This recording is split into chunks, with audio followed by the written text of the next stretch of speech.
Kulo nyaka ilo nyaka kumaskandi, unyaka 2025 unyaka esibusiseke kuwo kakhulu endimeni kamaskandi. Unyaka lapho esibone izinto ey'ningi esingakaze siy'bone zenzeka.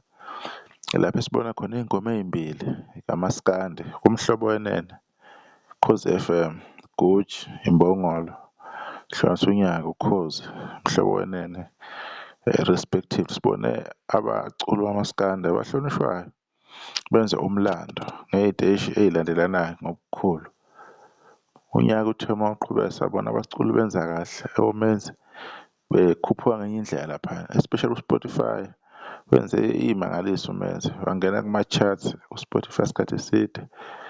Walandela oMafika Izolo, walandela oMshini Wemali, wabona bakhipha ama-single, oSminoff, oLimit bakhipha ama-single, kwaphithizela, kwaqhamuka oNavigator. Eyi, bekukuhle kakhulu impela, bekumnandi oNhloso Khwela. UShenge wasehlala Nkosi wenze isimangaliso kusuka last year, but kulo nyaka ngathi wenze kakhulu. Zonke iy'ngoma kuzona zikhombise ukukhula ngesivinini, zinamarekhodi amaningi amahle lapha online. Iy'ngoma zakhona bengatholi nje amamiliyoni amancane, zigijima ko-3, 4, even 10 and 13 million iy'ngoma akuzo uShenge. Right now kunensizwa laphana, inkashemba ngeke ngayibona nje kancane, kwasho ukuthi baningi abantu kumaskandi, baningi abantu abaculayo, ugcina ungasanayo isho ukuthi wenzakalani, kanti kumele ukhulume ngezinto abantu ey'hlabahlosile ey'zobadonsa. Kodwa ngithe uma ngibheka ngabona ukuthi hhayi, umfowethu laphana insizwa le umculo uyakhuphuka. Angazi noma khane i-catch up ku-Spotify ngoba u-YouTube yes abantu bawudlala, kodwa ngathi abantu abaningi banokubheka u-Spotify ukuthi ya usungenile, cause u-Spotify udlala abantu abaningi and abaveli abantu beke kuwe nje, ingoba kusuke kunento abayizwile nababonile ukuthi una. So akanazo-ke iy'ngoma ey'ningi kahle kahle, uney'ngoma nje ezimbalwa kakhulu. Angazi ukuthi unesikhathi esingakanani efikile, kodwa-ke umculo wakhe awumningi ngaleyo ndlela leyo.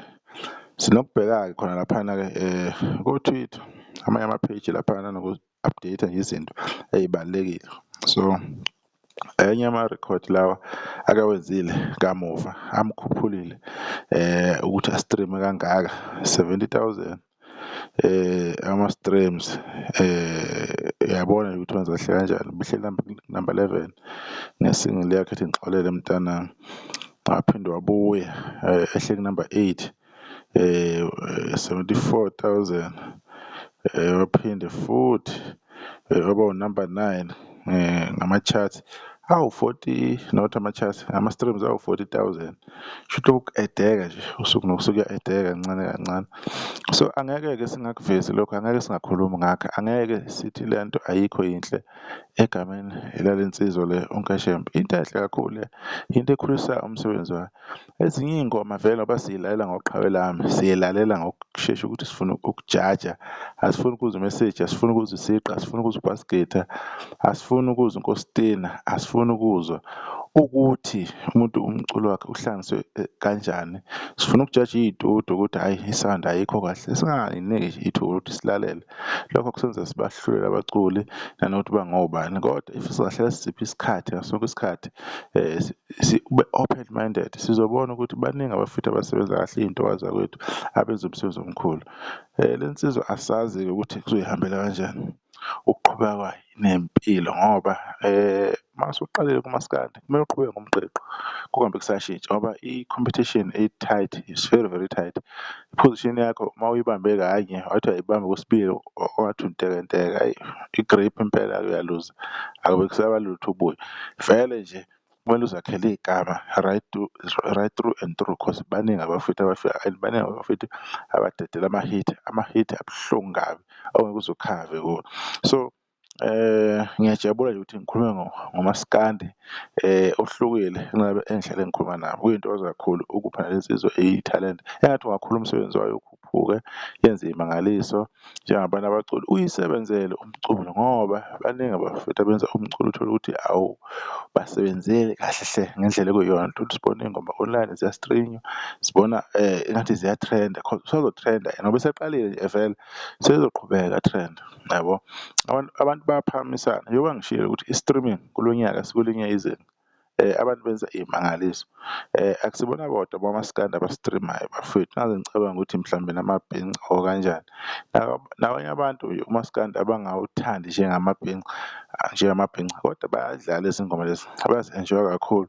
So even nalapha ko-TikTok, hhayi ko-TikTok Nkosi yami, ko-Spotify bekade ngiyo-check-a khona ngiyobona ukuthi lezi namba zime kanjani iy'nombolo, iyayibonisa ingoma yakho ukuthi-ke iya kuphi, iya kulo ini imiliyoni, shuthi kungekudala. So iyancenga le nsizwa iyancenga. Singathanda ukuyibona mhlambeni ivela, maybe iyavela online, maybe iyavela ku-TikTok, maybe ko-Facebook ikhona, maybe yithi esi-ignorant esingalandeleli izinto. Abantu maybe bamazi kahle futhi imicimbi uyayihambela mhlawumbe afika a-perform aveze amavidiyo, maybe iyo lonto leyo ukuthi thina siyakrema kakhulu mhlawumbeni zikhona izinto ezimrepresent-ayo thina nje nethi asinaki. If kukhona-ke sizothi ukuthi siphe indlebe sibheke nanokuthi uhambo lwayo luhamba kanjani endimeni ngoba siyajabula thina ukuthi siphe wonke umuntu ithuba, especially lezinsizwa ey'sencane lezi.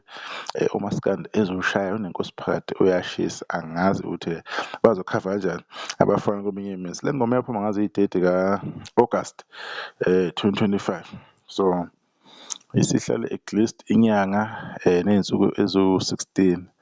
So I'm sure abantu-ke bayabona ukuthi ibhekephi. Already laphana ku-YouTube more than 1.5 million, okuyinto incredible. Kunabantu asebekhiphe umsebenzi wabo, thola ukuthi awuhambi kahle kodwa le nsizwa ebuka isencane ibukeka yenza kahle kakhulu. Bekuyilokho nje ukuzoveza nje Kashembe bafowethu, insizwa le esithembayo ukuthi-ke nayo izoyithola ishayine yayo. Baningi abafowethu beshayina bethole i-opportunity yabo, naye akashayine ay'bonakalise ukuthi uphetheni. Bekuyilokho-ke sizoveza nje izinto nje ezimbalwa la siyathanda ukukuvisit ama-page anjengalawa cause enza umsebenzi ube lula uma sikhuluma ngomaskandi. Uma kunento ethinta umaskandi siyazivizitha nje time to time, masithola into sibuye sizohlephelela lolo lwazi lolo, sitshele abantu abathanda umaskandi nabalandeli bayo Indlovu Soweto TV. Abantu bese kahle sisodibana ngokuzayo sizokhuluma ngolunye udaba. Nisale kahle.